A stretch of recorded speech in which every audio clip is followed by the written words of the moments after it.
इसी पर तो मेहरबान हो तुम्हारी जान, अपने मजाक से सबका दिल जीत रही।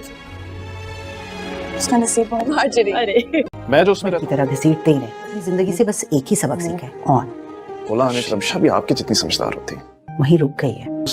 कठपुतली ड्रामे में अब अलियान की मां जो पूरी तरह से अरीबा का असल चेहरा देख चुकी है और वो ये सब भी देख रही है कि किस तरह से इस अरीबा के आने पर अयान और ताबीन इन दोनों के दरमियान दूरियां बढ़ रही हैं। वो ताबीन को समझाने की पूरी कोशिश करेंगी। ताबीन को यही लगता है कि अरीबा बदल चुकी है। सच में वो अपनी बहन ताबीन से मोहब्बत करने लगी है, लेकिन हकीकत में ऐसा कुछ भी नहीं। ये अरीबा तो सिर्फ और सिर्फ ताबीन से बदला ही लेना चाहती है, लेकिन वो किसी भी हाल में ताबीन को खुश नहीं रहने देगी। और दूसरी तरफ ताबीन अपनी ही माँ जो उसका पूरा साथ देगी। होना तो ये चाहिए कि वो अरीबा को समझाए, क्योंकि दूसरों की जिंदगियां बर्बाद करने से खुद भी अरीबा खुश नहीं रह पाएगी।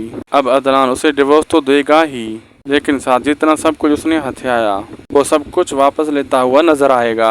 और ये हारून जो दोनों हाथों से अरीबा से दौलत लूट रहा है, वो भी एक ना एक दिन अरीबा को अकेले छोड़कर चला जाएगा। आप लोगों को ड्रामा कैसा लग रहा है कम से कम लाजमी बताएं। लाइक शेयर सब्सक्राइब करना ना भूलें। मिलते हैं अगली वीडियो में।